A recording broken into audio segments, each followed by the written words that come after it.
विचार से विश्वास तक शिक्षा का नया अध्याय। स्वागत है आपका दामोदर यूनिवर्सिटी में। From thought to believe, a new chapter of education. Welcome to Damodar university.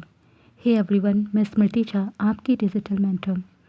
आज की क्लास में हम अपने चैप्टर नंबर 5 को कंटिन्यू करेंगे। चैप्टर नंबर 5 था लाइफ प्रोसेसेस।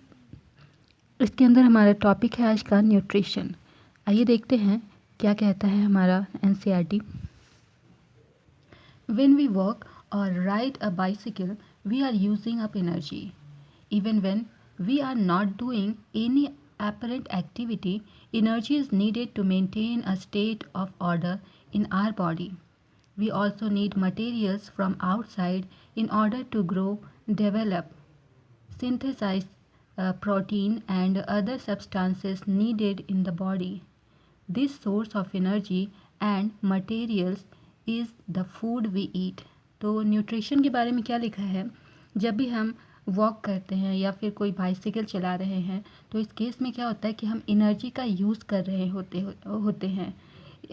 इवन आप जब कोई काम नहीं कर रहे होते, मतलब कोई एपरेंट आप एक्टिविटी कर रहे होते हो, तो यहाँ पर भी उसको भी मेंटेन करने के लिए आपको एनर्जी की ज़रूरत होती है।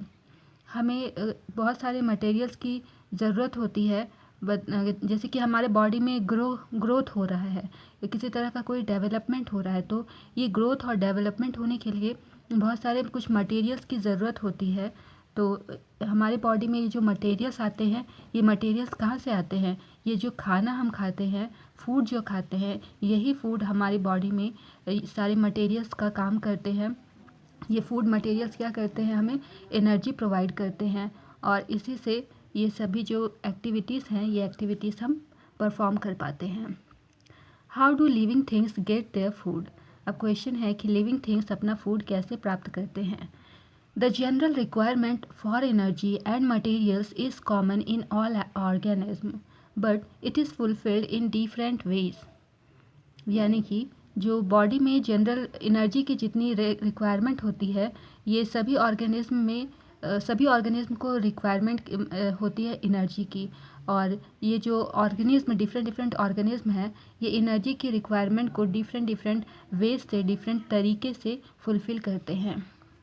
Some organisms use simple food material obtained from inorganic sources in the form of carbon dioxide and water. तो कुछ ऑर्गेनिज्म ऐसे होते हैं जो कि simple food material inorganic sources से गेन करते हैं। कैसे गेन करते हैं? इन the form of carbon dioxide and water.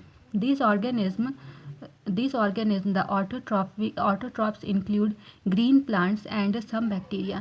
तो ऐसे ऑर्गेनिज्म कौन है जो कि कार्बन डाइऑक्साइड और वाटर का यूज़ करते हैं? तो ये ऑर्गेनिज्म हैं।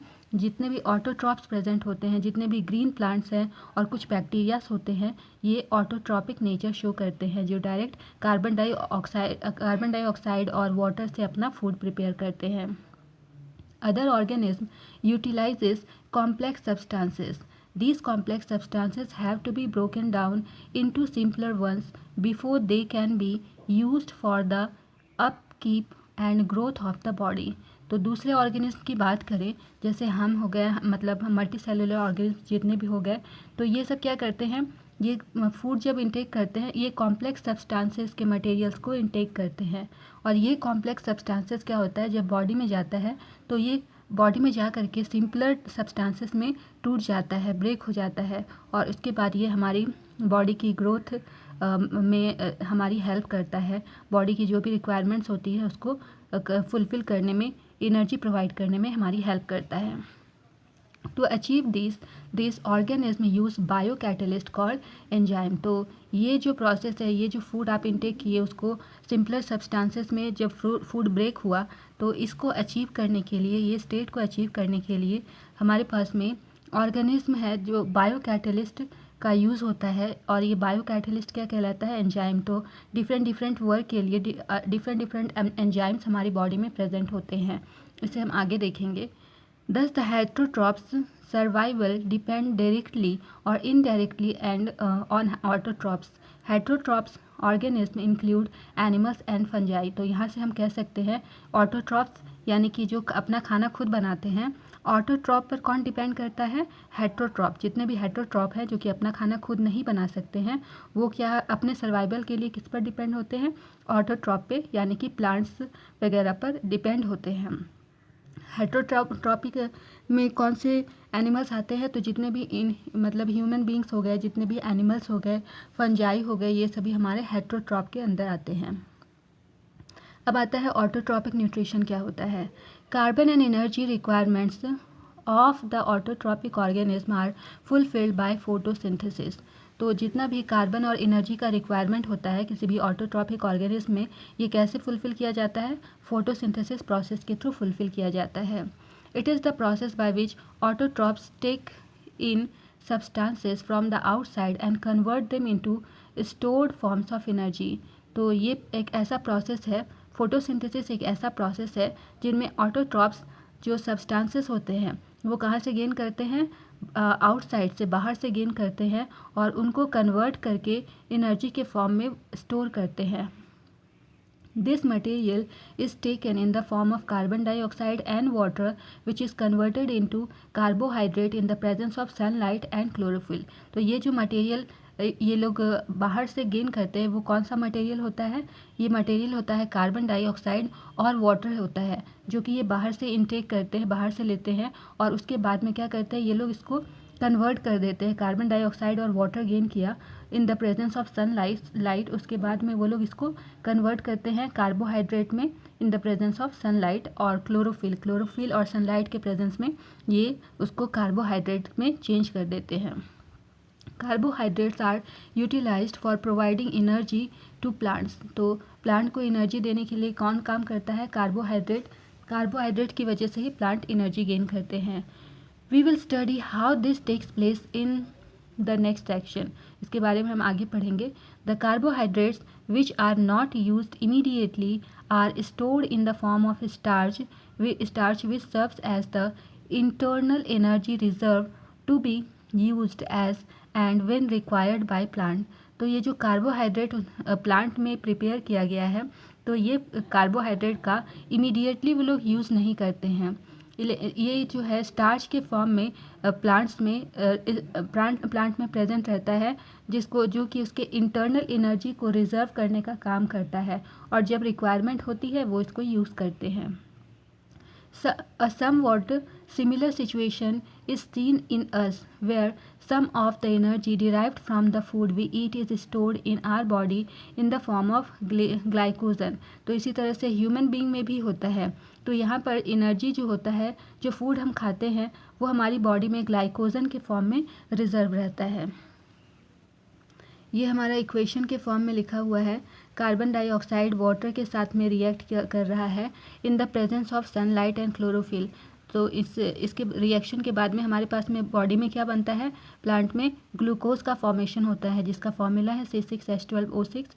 साथ में ऑक्सीजन और वाटर का फॉर्मेशन होता है। Let us now see what actually happens during the presence of photosynthesis. The following events occur during this process. तो फोटोसिंथेसिस प्रोसेस में क्या होता है हम देखते हैं। लिखा है absorption of light energy by the chlorophyll. तो सबसे पहले क्लोरोफिल जो प्रेजेंट होता है प्लांट में, तो यहाँ पर क्या होता है? लाइट एनर्जी एब्जॉर्ब की जाती है प्लांट के थ्रू। सेकेंड केस में क्या होता है? Conversion of light energy to chemical energy and splitting of water molecules into hydrogen and oxygen. उसके बाद क्या होता है? जो लाइट एनर्जी है, ये क्या होता है? केमिकल एनर्जी में कन्वर्ट हो जाती है, और जो वाटर मॉलिक्यूल्स होते हैं ये टूट जाते हैं, टूटकर हाइड्रोजन और ऑक्सीजन में चेंज हो जाते हैं। थर्ड है reduction of carbon dioxide to carbohydrate. तो कार्बन डाइऑक्साइड रिड्यूस होकर के कार्बोहाइड्रेट में चेंज हो जाता है। These steps need not take place one after the other immediately. तो ये जो स्टेप्स होते हैं वो इमीडिएटली एक के बाद एक कंप्लीट हो, ये ज़रूरी नहीं है। For example, desert plants take up carbon dioxide at night and prepare an intermediate which is accepted upon by the energy absorbed by the chlorophyll during the day। तो हमारे पास में डेजर्ट प्लांट की बात हो रही है। तो ये क्या होता है? रात के समय में कार्बन डाइऑक्साइड गेन करते हैं और उसके बाद में इसको एनर्जी एब्जॉर्ब, यहाँ इसके बाद में ये लोग एनर्जी जो है ये क्लोरोफिल मतलब दिन के टाइम में जो क्लोरोफिल के प्रेजेंस में ये लोग एनर्जी एब्जॉर्ब, क्लोरोफिल के प्रेजेंट में अपना फूड मटेरियल प्रिपेयर करते हैं और उसके बाद एनर्जी एब्जॉर्ब करके ये लोग स्टोर करके रखते हैं. Let us see how each of the components of the above reaction are necessary for photosynthesis. तो photosynthesis के लिए कैसे ये जो reactions है कैसे ज़रूरी हैं ये देखते हैं. If you carefully observe a cross section of a leaf under the microscope, you will notice that some cells contain green dots. तो अगर आप किसी लीफ को माइक्रोस्कोप में देखोगे तो आपको दिखेगा कि जो लीफ है उसमें ग्रीन डॉट्स प्रेजेंट होते हैं. These green dots are cell organelles called chloroplast which contain chlorophyll. तो ये जो green dots होते हैं इसे cell organelle कहते हैं. ये green dots cell organelles होते हैं जिसको कि chloroplast के नाम से हम लोग जानते हैं. और ये chloroplast क्या करता है, chlorophyll contain करता है. Let us do an activity which demonstrate that chlorophyll is essential for photosynthesis. तो क्लोरोफिल फोटोसिंथेसिस के लिए ज़रूरी है. इसके कैसे है, तो इसके लिए एक एक्टिविटी आपके पास में दी गई है. इससे पहले ये एक डायग्राम है हमारे पास में, इसको देख लेते हैं. ये डायग्राम है, ये आपका लीफ है.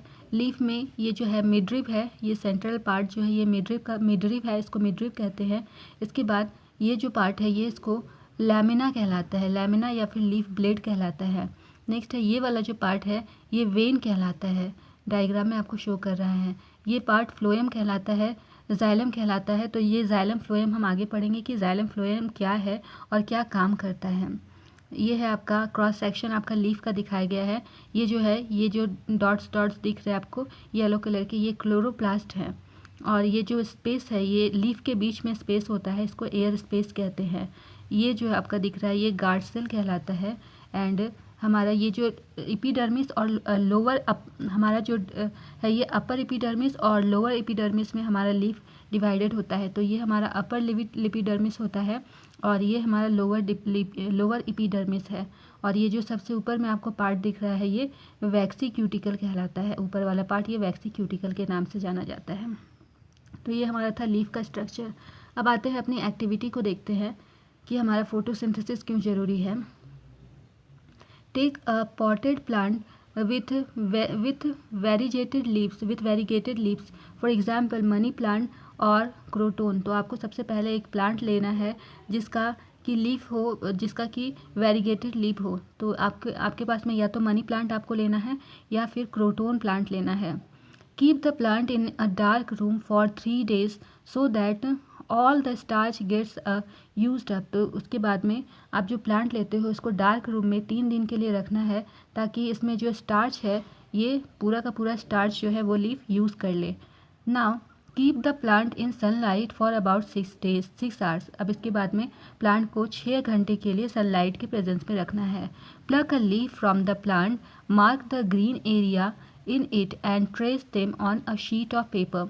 इसके बाद प्लांट से एक लीफ को आपको तोड़ना है और उसके बाद उसमें जो ग्रीन एरिया है उसको पेपर के शीट पर आपको उसका मतलब ट्रेस करना है.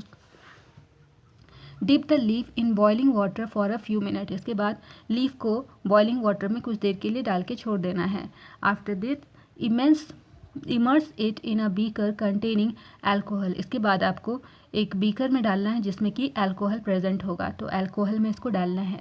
Carefully place the above beaker in a water bath and heat till alcohol begins to boil. उसके बाद में यहाँ पर क्या करना है, अल्कोहल को आपको बॉयल करना है. वाटर बाथ में डालकर उसको हीट करना है यानी बॉयल करना है अल्कोहल को. What happens to the colour of the leaf, what is the colour of the solution. तो यहाँ पर कलर का आपका लीफ जो है लीफ का कलर चेंज होता है या वैसा ही रहता है ये आपको देखना है. और जो आपका सॉल्यूशन है सॉल्यूशन के कलर का क्या होता है ये आपको देखना है. Now dip the leaf in a dilute solution of iodine for a few minutes. तो कुछ देर के लिए लीफ को आयोडीन के डाइल्यूट सॉल्यूशन में डाल करके रखना है. Take out the leaf and rinse off the iodine solution. उसके बाद लीफ को बाहर निकाल के आयोडीन सॉल्यूशन को हटा देना है. Observe the color of the leaf and compare this with the tracing of the leaf done in the beginning. उसके बाद में आपको जो शुरू में जैसा लीफ का कलर था और लास्ट में जब आपने पूरा का पूरा ये जितने भी प्रैक्टिकल किया इसके ऊपर में, उसके बाद में लीफ के कलर में क्या चेंज हुआ ये आपको ऑब्जर्व करना है. What can you conclude about the presence of starch in various areas of leaf? तो स्टार्च के प्रेजेंस के बारे में आप क्या कंक्लूड कर सकते हैं ये देखना है. तो ये हमारा है वेजिटेटेड लीफ है. ये हमारा पहले है, सबसे पहले जब आपके पास में लीफ था तो ऐसा था, और पूरा एक्सपेरिमेंट के बाद में हमारा जो स्टार्च टेस्ट हमने किया तो ये लीफ का कलर जो है इसमें इस तरह का चेंज हो गया, ये ब्लू कलर में आ गया. तो देखते हैं आगे क्या लिखता है. Now let us study how the plant obtain carbon dioxide. तो अब प्लांट कार्बन डाइऑक्साइड कैसे ऑब्टेन करते हैं ये देखते हैं. In class 9th we had talked about stomata. तो हम स्टोमाटा के बारे में ऑलरेडी जानते हैं. Which are tiny pores present on the surface of the leaves. तो स्टोमाटा टाइनी पोर्स होते हैं जो कि हमारा लीफ के सरफेस पर प्रेजेंट होते हैं. Massive amounts of gases exchange takes place in the leaves through these pores for the purpose of photosynthesis. तो स्टोमाटा का क्या काम होता है, फोटोसिंथेसिस के लिए गैसेस एक्सचेंज का काम स्टोमाटा करते हैं. But it is important to note here that exchange of gases occur across the surface of the stems, root and leaves as well. तो यहाँ पर लिखा है कि हमारा यहाँ पर जो एक्सचेंज ऑफ गैसेस होते हैं ये हमारा जो स्टेम्स होते हैं, स्टेम के सरफेस में रूट और लीफ पर भी होते हैं. Since large amount of water can also be lost through these stomata, the plant close these pores when it does not need carbon dioxide for photosynthesis. तो हमारा ये जो फोटोसिंथेसिस का प्रोसेस होता है यहाँ पर बहुत ही ज़्यादा अमाउंट में, लार्ज अमाउंट में वाटर लॉस होता है. और ये वाटर लॉस कैसे होता है, स्टोमाटा के थ्रू यहाँ पर वाटर का लॉस होता है. तो प्लांट को क्या करना होता है इस केस में, एक्सेस वाटर लॉस को रोकने के लिए क्या करता है ये लोग, ये जो स्टोमाटा होता है स्टोमाटा के पोर्स को ये लोग क्लोज करते हैं. The opening and closing of the pores is a function of guard cell. और ये जो ओपनिंग और क्लोजिंग फंक्शन होता है ये कैसे परफॉर्म करता है, तो यहाँ इसमें क्या होता है, गार्ड सेल प्रेजेंट होता है, इसी से ये ओपनिंग और क्लोजिंग प्रोसेस यहाँ पर काम करता है. The guard cells swell when water flows into them. तो गार्ड सेल में जब वाटर जाता है तो ये फूल जाता है, causing the stomatal pore to open. तो यहाँ पर stomatal pore यहाँ पर ओपन हो जाता है. Similarly the pores close if the guard cell shrink. तो गार्ड सेल अगर श्रिंक होता है तो जो पोर्स होते हैं वो क्लोज हो जाते हैं. ये आपका स्टोमेटल पोर दिखा रहा है, ये क्लोरोप्लास्ट दिख रहा है और ये गार्ड सेल है. तो यहाँ पर ये ओपन एरिया दिखा रहा है आपका, और ये जब क्लोज हो जाता है तो कुछ ऐसा दिखता है. नाउ एक्टिविटी 5.2 क्या कहता है, take 2 healthy potted plants. 2 plant लेने हैं which are nearly the same size, दोनों सेम साइज़ के होने चाहिए जैसा आपको डायग्राम में दिख रहा है. Keep them in a dark room for 3 days. 3 दिन के लिए इसको अंधेरे रूम में रखना है. Now place each plant on separate glass plates. तो इसको सेपरेट ग्लास प्लेट पर आपको इसको प्लेस करना है. Place a watch glass containing potassium hydroxide by the side of one of the plant. तो एक प्लांट के साइड में आपको पोटेशियम हाइड्रोक्साइड आपको वॉच ग्लास में रखना है. The potassium hydroxide is used to absorb carbon dioxide. तो पोटेशियम हाइड्रोक्साइड का यूज़ क्यों किया जाता है, ये जो है ये कार्बन डाइऑक्साइड को एब्जॉर्ब करता है. Cover both plants with separate bell jars as shown in figure. इसके बाद में इसको बेल जार से सेपरेटली इसको क्लोज कर देना है. दोनों को अलग अलग बेल जार का यूज़ करके सेपरेटली क्लोज करना है. Use vaseline to seal the bottom of the jar to the glass plates so that the setup is airtight. तो इसको क्लोज करने के लिए वैसलीन का यूज़ करना है ताकि यहाँ पर किसी तरह का कोई भी एयर ना जा सके. इसको एयर टाइट बनाना है. Keep the plants in sunlight for about 2 hours. 2 घंटे के लिए इसे सनलाइट में रखें. Now pluck a leaf from each plant and check for the presence of starch as in the above activity. अब यहाँ से एक लीफ को आप तोड़ेंगे. अब इसके बाद में इसमें स्टार्च प्रेजेंट है कि नहीं है ये आपको चेक करना है. Do both the leaves show the presence of the same amount of starch. तो क्वेश्चन है कि क्या एक दोनों से आपको एक एक लीफ तोड़ना था, तो क्या दोनों लीफ में एक जैसा अमाउंट प्रेजेंट है, स्टार्च का एक जैसा अमाउंट प्रेजेंट है या नहीं, ये आपको देखना है। What can you conclude from this activity, तो इस एक्टिविटी से आप क्या कंक्लूजन निकालते हैं, ये आपको बताना है। तो क्या है, based on the two activities performed above, we design an experiment to demonstrate that sunlight is essential for photosynthesis। तो ये जो एक्टिविटी हमने परफॉर्म की, यहाँ से हमें क्या पता चला कि हमें फोटोसिंथेसिस के लिए सनलाइट ज़रूरी होता है। So far we have talked about how autotrophs meet their energy requirement. तो हमने अभी देखा कि ऑटोट्रॉप्स को अपनी एनर्जी की जो रिक्वायरमेंट होती है उसे कैसे पूरा करते हैं। But they also need other raw materials for building their body. तो अपनी बॉडी को बिल्ड करने के लिए उसे और भी रॉ मटेरियल की ज़रूरत होती है। Water used in photosynthesis is taken up from the soil by the roots in terrestrial plants. तो टेरेस्टेरियल प्लांट में क्या होता है, फोटोसिंथेसिस के लिए जो सॉइल होता है, सॉइल के जो रूट होते हैं, सॉइल के रूट से ये लोग वाटर को इनटेक करते हैं। Other materials like nitrogen, phosphorus, iron and magnesium are taken up from the soil। और दूसरे मटेरियल्स जो होते हैं ये भी इन्हें सॉइल से ये लोग गेन करते हैं, जैसे कि नाइट्रोजन, फॉस्फोरस, आयरन, मैग्नीशियम, ये सभी ये सॉइल से गेन करते हैं। वाटर के साथ में ये सभी मटेरियल्स को भी ये गेन करते हैं। Nitrogen is an essential element used in the synthesis of protein and other compounds. तो नाइट्रोजन सबसे ज़रूरी मतलब इसेंशियल एलिमेंट होता है प्रोटीन और मतलब जो प्रोटीन हम लोग फोटोसिंथेसिस यहाँ पर जो प्लांट्स करते हैं उसके लिए सबसे इम्पॉर्टेंट होता है। This is taken up in the form of inorganic nitrates और नाइट्राइट। तो ये ये लोग कैसे गेन करते हैं प्लांट्स, तो ये in the form of inorganic nitrate और नाइट्राइट के फॉर्म में ये लोग गेन करते हैं। और it is taken up as organic compounds which have been prepared by bacteria from the atmospheric nitrogen. या फिर दूसरा तरीका क्या है इसको इनटेक करने का, क्या होता है कि ये लोग जो है ऑर्गेनिक कंपाउंड से इसकी कमी को पूरा करते हैं। जैसे कि बैक्टीरिया जो है ये इसको प्रिपेयर करता है एटमॉस्फेरिक नाइट्रोजन के प्रेजेंस में, तो वहाँ से भी ये लोग मतलब इसकी जो कमी नाइट्रोजन को इनटेक कर लेते हैं।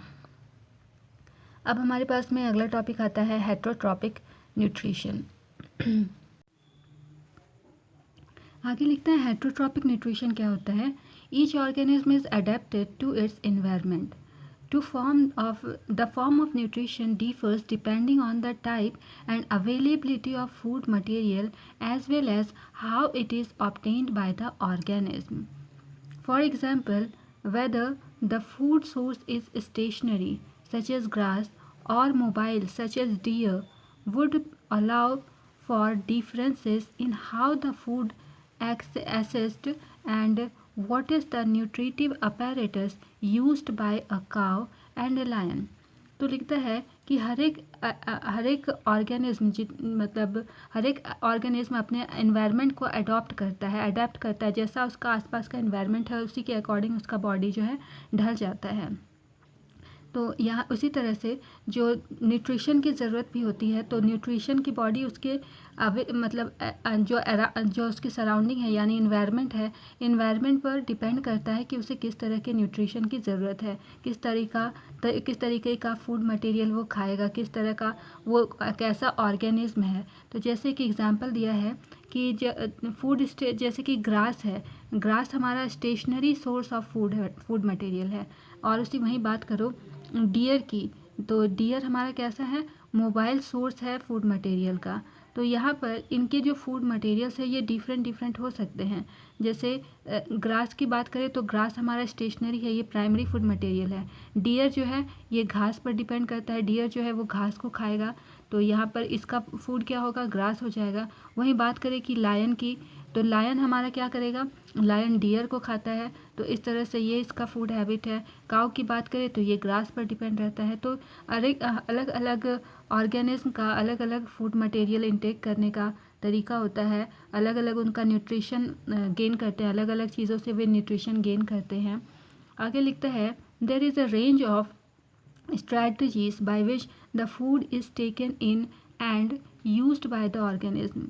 तो जो फूड मटेरियल कोई भी ऑर्गेनिज्म गेन करता है उसकी अलग अलग स्ट्रैटेजीज होती हैं. Some organism break down the food material outside the body and then absorb it. तो कुछ ऑर्गेनिज्म ऐसे होते हैं जो फूड मटेरियल को बॉडी के बाहर ही उसका ब्रेक डाउन करके उसके बाद एब्जॉर्ब करते हैं. जैसे एग्जाम्पल है fungi like bread mould, east and mushroom. तो ये लोग क्या करते हैं, फूड मटेरियल को बाहर ही ब्रेक डाउन करके उसके बाद इसको इनटेक करते हैं.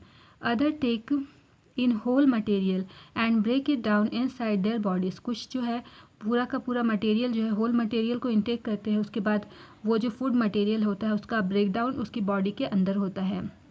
What can be taken in and broken down depends on the body design and functioning. तो ये आप जो खाना खाते हो किस तरह का खाना आप खाओगे और वो कैसे ब्रोक डाउन होगा सिंपलर सब्सटेंसेस में, ये डिपेंड करता है कि आपकी बॉडी की वो ऑर्गेनिज्म कौन सा है, उसकी बॉडी का डिज़ाइन कैसा है.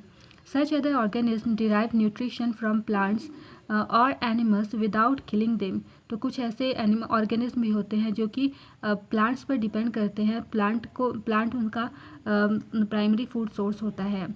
This parasitic nutritive strategy is used by whole variety of organisms like cascata, ticks, leek, leeches and tapeworms. तो यहाँ पर कुछ पैरासाइट भी होते हैं जो दूसरे के ऊपर में डिपेंड करते हैं.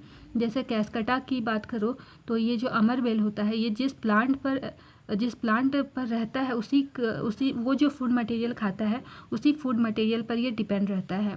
वैसे ही टिक्स की बात करो, लीच की बात करो, टेपवॉर्म की बात करो, लाइस की बात करो तो ये सब भी है. जैसे कि लाइस की बात करो, ये जू जो है, जू तो आपने सब में देखा होगा आप सबने.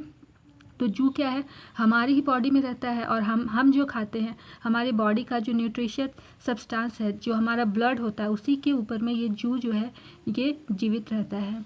तो डिफरेंट पैरासाइट्स है, ये डिफरेंट तरीके से अपना फूड गेन करते हैं. How do organism obtain their nutrition. अब जितने भी ऑर्गेनिज्म हैं ये अपना न्यूट्रिशन कैसे ऑब्टेन करते हैं देखते हैं. Since the food and the way it is obtained differ, the digestive system is different in various organism. तो हर एक ऑर्गेनिज्म का डाइजेस्टिव सिस्टम अलग होता है, इसी वजह से वे जो फूड गेन करते हैं वो फूड भी वे अलग अलग टाइप का गेन करते हैं. In single celled organism the food may be taken in by the entire surface. तो सिंगल सेल ऑर्गेनिज्म का बात करें तो वो जो है फूड मटेरियल कैसे गेन करेगा, उसकी बॉडी के इंटायर सरफेस से वो फूड मटेरियल गेन करेगा. But as the complexity of the organism increases, different parts become specialised to perform different functions. तो जैसे जैसे बॉडी की कॉम्प्लेक्सिटी इंक्रीज़ होती है डिफरेंट ऑर्गेनिज्म में, तो वहाँ पे क्या होता है कि हर एक पार्ट को, हर एक वर्क को के लिए कुछ स्पेशलाइज्ड फंक्शन होते हैं. जैसे माउथ हो गया, माउथ के लिए स्पेशली यहाँ से आप फूड को इनटेक करते हो तो हर एक फंक्शन के लिए अलग अलग पार्ट्स होते हैं. For example amoeba takes in food using temporary finger like extensions of the cell surface which fuse over the food particle forming a food vacuole. तो अमीबा की बात करें तो ये कैसे फूड इनटेक करता है, तो इसके पास में एक फिंगर लाइक एक्सटेंशन होता है, इसके सरफेस पे, इसके सेल के सरफेस पर फिंगर लाइक एक्सटेंशन होता है जो फूड पार्टिकल को फूड वैक्यूल फॉर्म करके इनटेक करता है. Inside the food vacuole complex substances are broken down into simpler ones which then diffuse into the cytoplasm. तो जो फूड वैक्यूल में जब ये फूड को इनटेक करता है फूड वैक्यूल के थ्रू, तो यहाँ पर क्या होता है, जो कॉम्प्लेक्स सब्सटेंसेस है वो टूट करके सिंपलर सब्सटेंसेस में टूट जाते हैं और उसके बाद साइटोप्लाज्म में ये डिफ्यूज़ हो जाते हैं. The remaining undigested material is moved to the surface of the cell and thrown out. और इसके बाद जो अनडाइजेस्टेड मटेरियल जो रहता है वो सरफेस पर आ जाता है और वहाँ से ये बाहर चला जाता है. In Paramecium, which is also a unicellular organism, the cell has a definite shape and food is taken in at a specific spot. तो पैरामीशियम की बात करें तो ये भी एक यूनिसेलुलर ऑर्गेनिज्म है. यहाँ पर इसका जो सेल होता है ये डेफिनेट शेप का होता है और यहाँ पर जो फूड है ये स्पेसिफिक स्पॉट से ये गेन करता है. Food is moved to this spot by the movement of cilia which cover the entire surface of the cell. तो यहाँ से फूड जो है वो कैसे जाता है, ये जो स्पॉट था इस स्पॉट के थ्रू जो मूवमेंट होता है सीलियन इसके में बॉडी में प्रेजेंट होता है, तो इस स्पॉट के थ्रू बॉडी के अंदर में फूड वो इनटेक करता है और जो इंटायर सरफेस सेल को ये कवर करता है। तो ये जो है यहाँ पे ये जो डायग्राम है ये अमीबा कैसे न्यूट्रिशन गेन करता है इसके बारे में बताया है। ये अमीबा है, अमीबा में ये न्यूक्लियस प्रेजेंट है। अब देखिए यहाँ पर इसका फूड पार्टिकल प्रेजेंट है, अब इसे इसको खाना है तो क्या करेगा, फिर इसके बाद अमीबा में ये स्यूडोपोडिया यहाँ पर फॉल्स फीट आता है, फॉल्स फीट यहाँ पर डेवलप हो जाता है। उसके बाद धीरे धीरे क्या करेगा, ये इसको कवर करना स्टार्ट करेगा जो फूड पार्टिकल है। धीरे धीरे क्या होगा, ये जो फॉल्स स्यूडोपोडिया था ये फूड पार्टिकल को धीरे धीरे कवर करेगा और उसके बाद में जैसे ही कवर करेगा तो ये फूड वैक्यूल में चेंज हो जाएगा। यहाँ पर ये इसने स्यूडोपोडिया के थ्रू फूड को यहाँ पर इसने कवर कर लिया है और ना यहाँ इसके बाद में क्या होता है, ये जो फूड है ये इसको इनटेक कर लेता है। तो ये प्रोसेस था अमीबा के न्यूट्रिशन का। अब है nutrition in human being. Human beings में न्यूट्रिशन कैसे होता है। The alimentary canal is basically a long tube extending from the mouth to anus. तो हमारे बॉडी में क्या होता है, एलिमेंट्री कैनाल प्रेजेंट होता है जो माउथ से लेकर के एनस तक ये एलिमेंट्री कैनाल प्रेजेंट होता है। ये एक बहुत लंबा ट्यूब होता है। We can see that the tube has different parts. तो ये जो ट्यूब होता है एलिमेंट्री कैनाल, तो ये जो है ये जो ट्यूब है ये डिफरेंट पार्ट्स में बटा हुआ होता है। Various regions are specialised to perform different functions. तो इसके वेरियस रीजन्स डिफरेंट फंक्शंस के लिए स्पेशलाइज्ड होते हैं। What happens to the food once it enters our body. तो जब बॉडी में हम फूड इंटेक करते हैं बॉडी के थ्रू तो कैसे फूड का क्या होता है ये हम आगे देखेंगे। We shall discuss this process here. तो इस हमारे पास में सबसे पहले एक एक्टिविटी दी गई है, तो इस एक्टिविटी को हम देख लेते हैं। एक्टिविटी 5.3 कहता है टेक 1 मिलीलीटर स्टार्च सॉल्यूशन 1% इन 2 टेस्ट ट्यूब। तो 2 टेस्ट ट्यूब लेना है ए और बी और इसमें 1 मिलीलीटर स्टार्च सॉल्यूशन डालना है इसमें। Add 1 millilitre saliva to test tube A and leave both test tube undisturbed for 20 to 30 minute. तो आपका जो टेस्ट ट्यूब ए है इसमें 1 मिलीलीटर सलाइवा डालना है और उसके बाद में बिना डिस्टर्ब किए हुए दोनों टेस्ट ट्यूब को 20 से 30 मिनट के लिए छोड़ देना है। Now add a few drop of dilute iodine solution to the test tube. अब दोनों टेस्ट ट्यूब में कुछ ड्रॉप डालना है आयोडीन सॉल्यूशन का। In which test tube do you observe a colour change. तो कौन से टेस्ट ट्यूब का कलर चेंज हो रहा है। What does this indicate about the presence और absence of starch in the 2 test tube. तो यहाँ पर प्रेजेंस ऑफ स्टार्च आपको यहाँ पर आप चेक करोगे कि कौन सा का कलर चेंज हुआ है, किसका कलर चेंज नहीं हुआ है, ये क्या इंडिकेट कर रहा है। What does this tell us about the action of saliva on starch। तो स्टार्च पर सलाइवा का क्या एक्शन है, यहाँ से क्या आपको पता चल रहा है ये आप देखेंगे। तो लिखा है we eat various types of food which has to pass through the same digestive tract. तो हम लोग डिफरेंट टाइप के फूड मटेरियल्स को इंटेक करते हैं, खाते हैं, जो कि हमारा सेम डाइजेस्टिव ट्रैक्ट से पास आउट होता है। Naturally, the food has to be processed to generate particles which are small and of the same texture।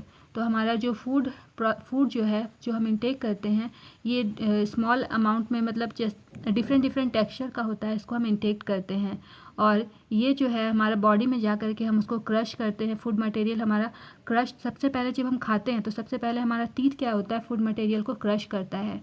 Since the lining of the canal is soft, the food is also wetted to make its passage smooth। तो जो हमारा ये जो आपको दिख रहा है digestive tract, तो डाइजेस्टिव ट्रैक्ट का जो लाइनिंग होता है ये काफ़ी सॉफ्ट होता है। जो एलिमेंट्री कनाल है हमारा, एलिमेंट्री कनाल का लाइनिंग काफ़ी सॉफ्ट होता है, जिस वजह से फूड मटेरियल जो है यहाँ जाने के बाद में वेट हो जाता है और इजीली ये पास हो जाता है। When we eat something we like our mouth waters. तो जब हम लोग को कुछ खाना होता है, कुछ खाते हैं तो हमारा माउथ में क्या हो जाता है, वाटरिंग मतलब सलाइवा हमारे माउथ में बनने लगता है। This is actually not only water but a fluid called saliva secreted by the salivary gland. तो यही लिखा है कि जब हम लोग खाना खाते हैं तो हमारे मुंह में पानी आने लगता है। तो ये सिर्फ पानी नहीं है, ये एक सलाइवा है, ये जो है वाटर जो हमारे मुंह में आता है उसे सलाइवा कहते हैं। और ये जो है हमारे बॉडी में सलाइवरी ग्लैंड प्रेजेंट होता है, तो सलाइवरी ग्लैंड से सलाइवा सिक्रीट होता है। Another aspect of the food we ingest is its complex nature. तो जो फूड हम के बारे में बताया है कि फूड जो हम इंटेक करते हैं वो काफ़ी कॉम्प्लेक्स नेचर का होता है। If it is to be absorbed from the alimentary canal, it has to be broken into simpler substances। तो इसको एलिमेंट्री कनाल के थ्रू अगर एब्जॉर्ब करवाना है तो उसके लिए क्या करना होता है, फूड मटेरियल जो हम इंटेक करते हैं उसको स्मॉलर सिंपलर सब्सटेंसेस में तोड़ना होता है। This is done with the help of biological catalyst called enzyme. तो ये कैसे होता है, ये हमारे बॉडी में प्रेजेंट जो एंजाइम्स होते हैं, जो एक बायोलॉजिकल कैटलिस्ट है, उनके प्रेजेंस के थ्रू होता है, वो इनको छोटे छोटे स्मॉलर मॉलिक्यूल्स में तोड़ने का काम करते हैं। The saliva contains an enzyme called salivary amylase that breaks down starch, which is a complex molecule to give simple sugar. तो सलाइवा जो हमारी बॉडी में प्रेजेंट होता है, मतलब सलाइवा जो एंजाइम सलाइवा में जो एंजाइम प्रेजेंट होता है उसको सलाइवरी अमाइलेज कहते हैं। सलाइवरी अमाइलेज क्या करता है, जो स्टार्च प्रेजेंट होता है फूड में उसको तोड़ देता है, उसको कॉम्प्लेक्स मॉलिक्यूल को सिंपल शुगर में तोड़ने का काम करता है। स्टार्च एक कॉम्प्लेक्स मॉलिक्यूल है, उसको सिंपल शुगर में चेंज करने का काम करता है। The food is mixed thoroughly with saliva and moved around the mouth while chewing by the muscular tongue. तो हमारा जो टंग होता है, मस्क्यूलर टंग जो होता है, टंग के थ्रू क्या होता है, हम जो फूड खाते हैं वो जो सलाइवा सिक्रीट होता है हमारे माउथ में, तो टंग के थ्रू वो सलाइवा को, जो फूड मटेरियल हम खाते हैं उसको हमारे माउथ में उसको मिक्स करने का काम को होता है। It is necessary to move the food in the regular manner along the digestive tube so that it can be processed properly in each part। तो हमारा जो फूड हम लोग इंटेक करते हैं इसको रेगुलर मैनर में डाइजेस्टिव ट्यूब के थ्रू इसको जब पास होता है तो प्रॉपरली इसको हर एक पार्ट में इसका जो फंक्शन है इसको कंप्लीट करना ज़रूरी होता है। The lining of canal has muscles that contract rhythmically in order to push the food forward।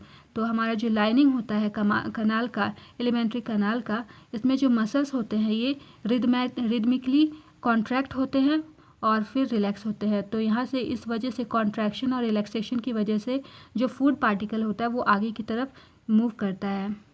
These parasitic movements occur all along the gut। तो ये पूरा का पूरा जो गट में के थ्रू ये सब जो पास होता है, तो ये जो पेरिस्टेल्टिक मूवमेंट, ये जो कॉन्ट्रैक्शन रिलीज और रिलैक्सेशन का जो काम होता है इसको कहते हैं पेरिस्टेल्टिक मूवमेंट। तो ये जो है पूरे गट तक, माउथ से स्टार्ट होता है और गट तक ये प्रोसेस कंटिन्यू रहता है।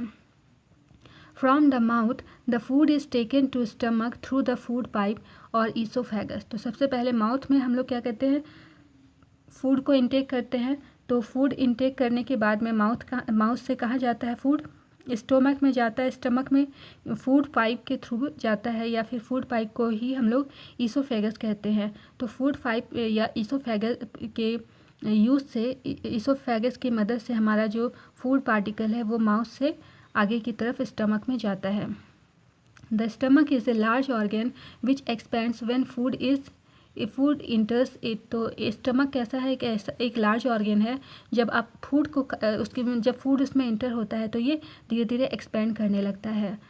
The muscular walls of the stomach help in mixing the food thoroughly with more digestive juice. तो मस्कुलर वॉल्स जो हमारा प्रेजेंट होता है स्टमक में, वो क्या करता है, जो फूड आप खाते हो वो डाइजेस्टिव जूस के साथ मिक्स होकर के जो अपना प्रॉपर फंक्शनिंग है वो करता है। The digestion in stomach taken care of by the gastric glands present in the wall of the stomach. तो जो स्टमक के वॉल पर गैस्ट्रिक ग्लैंड प्रेजेंट होते हैं ये हमारा डाइजेशन में, स्टमक में जो डाइजेशन है उसमें हेल्प करते हैं। दिस रिलीज हाइड्रोक्लोरिक एसिड, ये हाइड्रोक्लोरिक एसिड रिलीज़ करते हैं। हाइड्रोक्लोरिक एसिड क्या होता है, ये एक प्रोटीन डाइजेस्टिव, मतलब हाइड्रोक्लोरिक एसिड के साथ में ये और क्या रिलीज़ करते हैं, पेप्सिन को रिलीज़ करते हैं। पेप्सिन क्या होता है, पेप्सिन एक प्रोटीन को डाइजेस्ट करने वाला एंजाइम है, और साथ में इसके पास साथ में यहाँ पे एक म्यूकस होता है जो लाइनिंग प्रेजेंट होती है, म्यूकस भी रिलीज़ करता है। The hydrochloric acid creates an acidic medium which facilitate the action of the enzyme pepsin. तो हाइड्रोक्लोरिक एसिड का क्या काम करता है, ये जो है स्टमक का जो एरिया है उसको एसिडिक मीडियम में कन्वर्ट कर देता है, जिस वजह से एंजाइम हमारा बॉडी में जो एंजाइम पेप्सिन नाम का एंजाइम प्रेजेंट होता है वो एक्टिव हो जाता है। What other functions do you think is served by the acid? तो एसिड के ये जो एसिड यहाँ पर था इसके थ्रू और कौन सा फंक्शन हो सकता है? The mucus protects the inner lining of the stomach from the action of the acid under normal conditions। तो म्यूकस जो प्रेजेंट होता है, म्यूकस का क्या काम होता है? तो ये क्या करता है, स्टमक के इनर लाइनिंग को प्रोटेक्ट करता है। अब यहाँ पर हाइड्रोक्लोरिक एसिड रिलीज हुआ था, तो अगर लाइनिंग प्रेजेंट नहीं होगा तो ये हमारे स्टमक को हार्म कर देगा, इसीलिए म्यूकस जो रिलीज होता है, म्यूकस का काम है स्टमक के इनर लाइनिंग को प्रोटेक्ट करना। We have often heard adults complaining about acidity. Can this be related to what has been discussed above? तो हम जनरली क्या होता है कि एसिडिटी की प्रॉब्लम आजकल सबको होने लगी है, तो क्या ये इसी वजह से होती है जो जिस बारे में अभी हमने पढ़ा था, लाइनिंग वगैरह के बारे में, एससीएल रिलीज़ होता है बॉडी में, तो उसकी वजह से होता है या कोई और वजह है? तो लिखा है the exit of food from the stomach is regulated by sphincter muscle which releases it in small amounts into the small intestine. From the stomach the food now enters the small intestine. तो यहाँ पर जो हम लोग food को stomach में अभी तक हमने पहुँचाया, अब फूड स्टमक में पहुँचाने के बाद यहाँ के जो मसल्स होते हैं स्टमक में जाने के बाद में जो अदर मसल्स होते हैं वो स्मॉल अमाउंट में क्या कहते हैं डिफरेंट सब्सटेंसेस रिलीज़ करते हैं। तो फूड पार्टिकल सबसे पहले स्टमक में आया, स्टमक में जाने के बाद में ये फूड पार्टिकल कहाँ जाएगा, ये फूड पार्टिकल स्मॉल इंटेस्टाइन में जाएगा। From the stomach the food now इंटर्स the small intestine. तो स्टमक के बाद में फूड स्मॉल इंटेस्टाइन में जा रहा है। This is the longest part of the elementary kanal which is fitted into the compact space between the extensive coiling, because of extensive coiling. तो ये जो हमारा स्मॉल इंटेस्टाइन है ये एलिमेंट्री कनाल का सबसे लंबा पार्ट होता है, जो कि काफ़ी कॉम्पैक्ट स्पेस में, काफ़ी छोटे से जगह में ये कॉइलिंग के रूप में प्रेजेंट होता है, काफ़ी कॉइलिंग के एकदम एक्सटेंसिव कॉइलिंग के फॉर्म में ये प्रेजेंट होता है। The length of the small intestine differs in various animals depending on the food they eat. तो अलग अलग एनिमल का जो हमारा लेंथ होता है ये इसका स्मॉल इंटेस्टाइन का लेंथ अलग अलग एनिमल का अलग होता है। Herbivores eating grass need a longer small intestine to allow the cellulose to be digested. तो हार्बीवोरस जो एनिमल्स होते हैं, जो कि यानी कि जो ग्रास खाने वाले होते हैं, इसका जो इंटेस्टाइन होता है वो काफ़ी लंबा होता है, जिसकी वजह से जो सेल्यूलोज होता है वो डाइजेस्ट होता है। Meat is easier to digest, hence carnivore like tigers have a shorter small intestine. तो यहाँ पर लिखा है कि मीट डाइजेस्ट करने के लिए काफ़ी ईजियर होता है, इस वजह से जो कार्निवोर्स एनिमल होते हैं यानी कि जो टाइगर्स होते हैं इनके इंटेस्टाइन काफ़ी छोटे होते हैं। Small intestine is the site of the complete digestion of carbohydrate, protein and fat. तो स्मॉल इंटेस्टाइन में हमारा जो कार्बोहाइड्रेट, प्रोटीन और फैट है इसका कंप्लीट डाइजेशन होता है। It receives the secretions of the liver and pancreas for this purpose। तो इस पर्पस के लिए प्रोटीन, कार्बोहाइड्रेट और फैट को कम्प्लीटली डाइजेस्ट करने के लिए लीवर और पैनक्रियास से इसके पास में मतलब डिफरेंट सब्सटेंसेस सिक्रीट होते हैं। The food coming from the stomach is acidic and has to be made alkaline for the pancreatic enzyme to act. तो अभी तक जो स्टमक से फूड आया था वो कैसा था, उसमें एसिड मतलब वो जो फूड था वो एसिडिक हो गया था। अब उस फूड को अल्कलाइन बनाना है, तो इसके लिए यहाँ पर पैनक्रियाटिक एंजाइम की ज़रूरत होगी। Bile juice from the liver accomplishes this in addition to acting on fat. तो यहाँ से बाइल जूस हमारा लीवर से बाइल जूस रिलीज़ होता है, और ये जो बाइल जूस है ये हमारा अल्कलाइन, हमारा जो एसिडिक सब्सटेंस है उसको अल्कलाइन में कन्वर्ट करने में हमारा हेल्प करता है. Fat are present in the intestine in the form of large globules which make it difficult for enzymes to act on them. तो हमारी बॉडी में जो फैट प्रेजेंट होता है वो जब इंटेस्टाइन में जाता है तो ये काफ़ी लार्ज ग्लोब्यूल के फॉर्म में प्रेजेंट होता है, जो कि डिफ़िकल्ट, जो एंजाइम के लिए, एंजाइम को इस पर एक्ट करना डिफ़िकल्ट होता है. Bile salts break them down into smaller globules increasing the efficiency of enzyme action. तो एंजाइम एक्शन की एफिशिएंसी को इंक्रीज़ करने के लिए जो बाइल सॉल्ट्स होते हैं ये इस पर वर्क करते हैं और इसको छोटे स्मॉलर ग्लोब्यूल्स में इसको तोड़ देते हैं. This is similar to the emulsifying action of soap और dirt on dirt that we have learned about in chapter 4. तो यहाँ पर जैसे कि इमल्सिफिकेशन में प्रोसेस में होता है कि जो हमारा डर्ट होता है उसके ऊपर स्मॉल एक्शंस होते हैं, और जो वो जिस तरह से डर्ट निकल जाता है इसके बारे में हमने पढ़ा है इस चैप्टर 4 में, उसी तरह से यहाँ पर वर्क होता है. लिखा है the pancreas secret pancreatic juice. Pancreas pancreatic juice secrete करता है जिसमें एंजाइम्स प्रेजेंट होते हैं, which contains enzymes like trypsin for digesting proteins and lipase for breaking down emulsified fat. तो ये जो पैनक्रियाज से पैनक्रिएटिक जूस निकला इसमें ट्रिप्सिन नाम का एंजाइम प्रेजेंट होता है जो प्रोटीन के डाइजेशन में हेल्प करता है. साथ में लाइपेज का सिक्रेशन होता है, और लाइपेज क्या करता है, इमल्सिफाइड जो फैट होते हैं फैट को तोड़ने का काम करता है. The walls of the small intestine contains glands which secrete intestinal juice. तो जो हमारा इंटेस्टाइन का ग्लैंड होता है ये क्या कहता है, इंटेस्टाइनल जूस को सिक्रीट करता है. The enzyme present in it finally convert the protein to amino acid. तो फाइनली जो एंजाइम इसमें प्रेजेंट होता है ये प्रोटीन को एमिनो एसिड में चेंज कर देता है. कॉम्प्लेक्स कार्बोहाइड्रेट इनटू ग्लूकोज, जो कॉम्प्लेक्स कार्बोहाइड्रेट होता है उसको ग्लूकोज में चेंज कर देता है.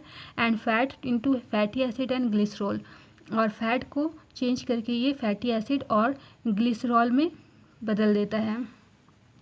Digested food is taken up by the walls of the intestine. उसके बाद जितना डाइजेस्टेड फूड है वो इंटेस्टाइन के वॉल के थ्रू मतलब ग्रैब कर लिया जाता है, एब्जॉर्ब कर लिया जाता है.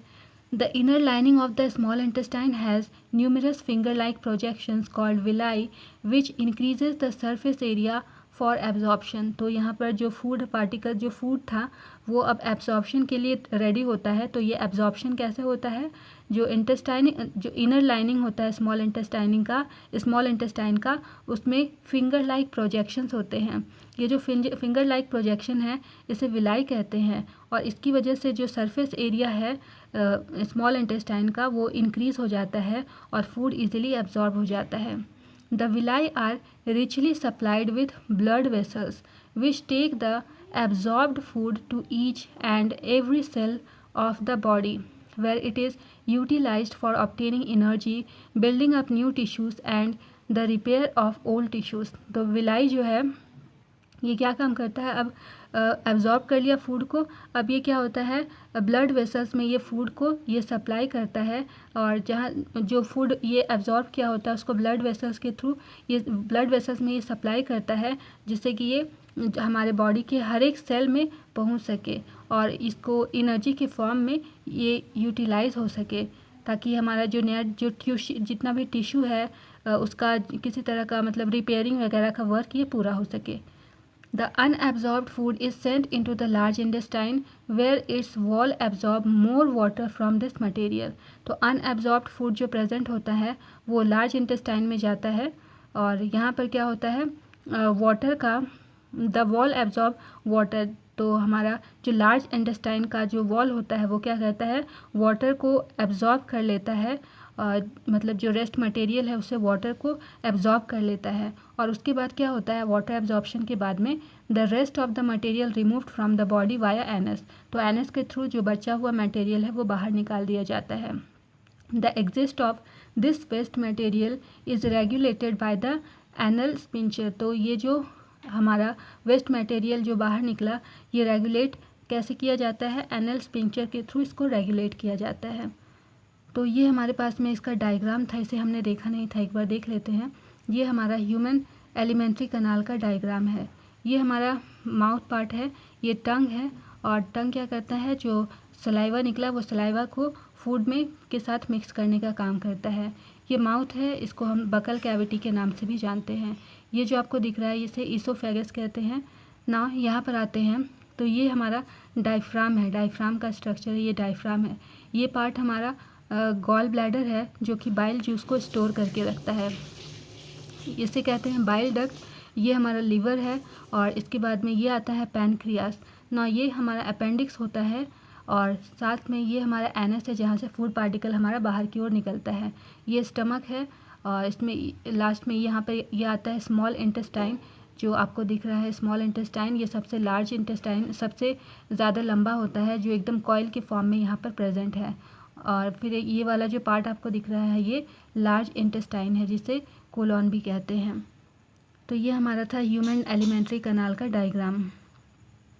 अब आगे देखते हैं यहाँ पर डेंटल केयर्स के बारे में क्या लिखा है कि अपने दांतों की सुरक्षा आप कैसे कर सकते हैं। डेंटल केयर्स और tooth decay causes gradually softening the enamel and dentine. तो क्या होता है, हमारा जो इनिमल होता है और डेंटाइन होता है, ये ग्रेजुअली क्या होता है, सॉफ्ट होते जाता है। इस वजह से हमारा जो दांत है वो डिके होने लगता है, ख़राब होने लगता है, सड़ने लगता है। It begins when bacteria acting on sugar produces acid and that soften the demineralise the enamel. तो ये क्यों होता है कि हमारे माउथ में जो शुगर प्रेजेंट, कभी हम लोग खाना खाते हैं तो शुगर अगर प्रेजेंट है तो बैक्टीरिया उसके ऊपर एक्ट करते हैं और माउथ में एसिड परफॉर्म करते हैं, जिस वजह से इस एसिड की वजह से जो इनामेल है वो सॉफ्ट हो जाता है या डीमिनरलाइज हो जाता है। इनामेल डीमिनरलाइज हो जाता है।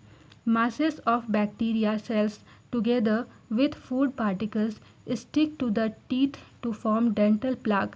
इस वजह से जो बैक्टीरिया सेल्स यहाँ पर वर्क करते हैं, ये हमारे फूड पार्टिकल पर जो वर्क करते हैं, ये हमारा जो टीथ होता है इस पर चिपक जाते हैं, और इस वजह से हमारा जो दांत है, दांत पर क्या होता है, प्लाक जमा हो जाता है। येलो कलर का सब्सटेंस देखा होगा, वो प्लाक कहलाता है। Saliva cannot reach the tooth surface to neutralize the acid and as plaque cover the teeth। तो saliva जो हमारे माउथ से सिक्रीट होता है, ये हमारा टूथ के सरफेस पर उसको न्यूट्रलाइज करने के लिए नहीं पहुंच सकता है। तो क्यों नहीं पहुंच सकता है, क्योंकि ये जो प्लाक होता है ये हमारे टीथ को कवर करके रख लेता है। Brushing the teeth after eating removes the plaque before the bacteria produces acid. तो इसीलिए कहा जाता है कि खाना खाने के बाद ब्रश करना चाहिए। ब्रश करने से क्या होता है, जो हमारा टीथ है, टीथ पर जो प्लाक प्रोड्यूस होते हैं ये जो है वो हट जाते हैं, और जो बैक्टीरिया है वो बैक्टीरिया एसिड प्रोड्यूस हमारे माउथ में एसिड प्रोड्यूस नहीं कर पाता है। इफ़ अनट्रीटेड माइक्रो ऑर्गेनिज्म में invade the pulp causing inflammation and infection. तो अगर इसको अनट्रीटेड छोड़ दिया जाए तो यहाँ पर क्या होता है, जो माइक्रो ऑर्गेनिज्म है ये जो यहाँ पर है क्या करेंगे, यहाँ पर इन्फ्लेमेशन और इन्फेक्शन क्रिएट करेंगे। तो ये डेंटल केयर की बात हमने देखी। अब हमारे पास कुछ क्वेश्चंस हैं, इन्हें देखते हैं। फर्स्ट क्वेश्चन है, what are the difference between autotrophic nutrition and heterotrophic nutrition. तो ऑटोट्रॉपिक न्यूट्रिशन और हेटरोट्रॉपिक न्यूट्रिशन क्या होता है। ऑटोट्रॉपिक न्यूट्रिशन क्या होता है, food is synthesised from simple inorganic raw material such as carbon dioxide and water. तो कार्बन डाइऑक्साइड और वाटर के हेल्प से यहाँ पर फूड सिंथेसाइज होता है। वहीं हेटरोट्रॉपिक न्यूट्रिशन की बात करें तो क्या होता है, इसमें फूड इज ऑब्टेन डायरेक्टली और indirectly from autotrophs. This food is broken down with the help of enzymes. तो फूड को डायरेक्टली या इनडायरेक्टली यहाँ पर ऑटोट्रॉप्स से गेन किया जाता है, और उसके बाद ये जो फूड होता है ये एंजाइम की हेल्प से स्मॉलर सब्सटेंस में तोड़ा जाता है। अगला है ऑटोट्रॉपिक न्यूट्रिशन में presence of green pigment is necessary. तो ऑटोट्रॉपिक न्यूट्रिशन के केस में बात करो तो यहाँ पर ग्रीन पिगमेंट यानी कि क्लोरोफिल का प्रेजेंट होना ज़रूरी है। वहीं बात करें हेटरोट्रॉपी में तो यहाँ पर किसी तरह का कोई पिगमेंट की ज़रूरत नहीं होती है। No pigment is required in this type of nutrition. बात करें ऑटोट्रॉपिक न्यूट्रिशन की तो food is generally prepared during daytime. तो ऑटोट्रॉपिक न्यूट्रिशन में दिन के समय में फूड को प्रिपेयर किया जाता है। वही बात करें हेटरोट्रॉपिक न्यूट्रिशन की तो food can be prepared at all times. तो यहाँ पर कभी भी दिन भर कभी भी यहाँ पर फूड प्रिपेयर किया जाता है, हमेशा फूड का प्रिपरेशन होते रहता है। ऑटोट्रॉपिक न्यूट्रिशन की बात करें तो all green plants and some bacteria have this type of nutrition. तो जितने भी ग्रीन प्लांट्स होते हैं, कुछ बैक्टीरिया होते हैं, वो ऑटोट्रॉपिक न्यूट्रिशन शो करते हैं। वही बात करें हेटरोट्रॉप में तो all animals and fungi have this type of nutrition. तो जितने भी एनिमल्स होते हैं, फंगाई होते हैं, वो हेटरोट्रॉपिक न्यूट्रिशन फॉलो करते हैं। क्वेश्चन नंबर 2 कहता है where do plants get each of raw material required for photosynthesis. तो फोटोसिंथेसिस के लिए जो रॉ मटेरियल की ज़रूरत होती है प्लांट्स से, ये कहाँ से गेन करते हैं। The following raw materials are required for photosynthesis. क्या क्या कौन कौन से रॉ मटेरियल की ज़रूरत होती है। The raw materials carbon dioxide inter from the atmosphere through stomata. तो जो कार्बन डाइऑक्साइड हमारा एक रॉ मटेरियल है, ये हमारा एटमॉस्फेयर से ये गेन करता है। और कैसे गेन करता है, स्टोमाटा के थ्रू ये कार्बन डाइऑक्साइड गेन करता है। अगला है water is absorb from the soil by the plant root. तो प्लांट रूट के थ्रू वाटर सॉइल के थ्रू एब्जॉर्ब किया जाता है। सॉइल में जो वाटर प्रेजेंट होता है वो प्लांट रूट के थ्रू एब्जॉर्ब करता है। थर्ड है सनलाइट की ज़रूरत होती है। तो sunlight an important component of to manufacture food. तो फूड बनाने के लिए सनलाइट एक इम्पॉर्टेंट कंपोनेंट है। Is absorbed by the chlorophyll and other green plants of green parts of plant. तो सनलाइट की ज़रूरत होती है। ये कहाँ से क्लोरोफिल एब्जॉर्ब कैसे करता है, मतलब ग्रीन पार्ट्स होते हैं जो प्लांट का, उससे एब्जॉर्ब करता है। थर्ड है क्वेश्चन नंबर 3 कहता है what is the role of the acid in our stomach. तो हमारे स्टमक में एसिड का क्या रोल है, क्या काम करता है एसिड। तो आंसर है the hydrochloric acid present in our stomach dissolve bits of food and creates an acidic medium. तो हाइड्रोक्लोरिक एसिड का काम क्या है कि फूड को जो है वो डिज़ोल्व करना है। और साथ में कैसे डिज़ोल्व करता है कि ये हमारा जो फूड है, मतलब स्टमक का एरिया है, उसको एसिडिक मीडियम जो है उसको एसिडिक बनाता है। In this acidic medium enzyme pepsinogen is converted to pepsin which is a protein digesting enzyme. तो जब ये एसिडिक मीडियम यहाँ पर बन जाता है हमारे स्टमक के अंदर, तो यहाँ पर एसिडिक मीडियम में क्या होता है, एंजाइम हमारा पेप्सिनोजन जो है ये कन्वर्ट होकर पेप्सिन में बदल जाता है। और ये जो पेप्सिन होता है ये प्रोटीन को डाइजेस्ट करने में हेल्प करता है। क्वेश्चन नंबर 4 कह रहा है what is the function of digestive enzyme. Digestive enzyme का क्या फंक्शन है। तो आंसर क्या है, digestive enzymes such as amylase, lipase, pepsin, trypsin etcetera help in the breaking down of complex food particles into simple ones. तो ये जो digestive enzyme होते हैं जैसे एमाइलेज, लाइपेज, पेप्सिन, ट्रिप्सिन, ये सब क्या करते हैं, जो हमारे कॉम्प्लेक्स फूड पार्टिकल्स होते हैं इनको सिंपलर सब्सटेंसेस में ये तोड़ देते हैं। These simple particles can be easily absorbed by the blood. तो ये जो सिंपल पार्टिकल में टूटे तो ये क्या होते हैं, ब्लड के थ्रू इजीली ये एब्जॉर्ब कर लिए जाते हैं and thus transported to all cell of the body. और उसके बाद बॉडी के सभी सेल्स में ये ट्रांसपोर्ट किए जाते हैं। क्वेश्चन नंबर 5 कह रहा है how is the small intestine digested to absorb digested food. तो स्मॉल इंटेस्टाइन डाइजेस्टेड फूड को कैसे एब्जॉर्ब करता है। आंसर है the small intestine has millions of tiny finger like projections called villi. Small intestine में बहुत सारे फिंगर लाइक स्ट्रक्चर्स प्रेजेंट होते हैं जिसे विलाई कहते हैं। This villi increases the surface area for more effective food absorption. तो ये विलाई क्या होता है, जो सरफेस एरिया है, सरफेस एरिया को इंक्रीज़ कर देता है जिस वजह से फूड का एब्जॉर्प्शन यहाँ पर इंक्रीज़ हो जाता है। within these villi many blood vessels are present that absorb the digested food and carry it to the blood stream। तो इस विलाई में क्या होता है, बहुत सारे फूड वेसल्स प्रेजेंट होते हैं और ये फूड वेसल्स क्या करते हैं, डाइजेस्टिव फूड को एब्जॉर्ब करते हैं और उसके बाद ये उसको ब्लड में भेज देते हैं।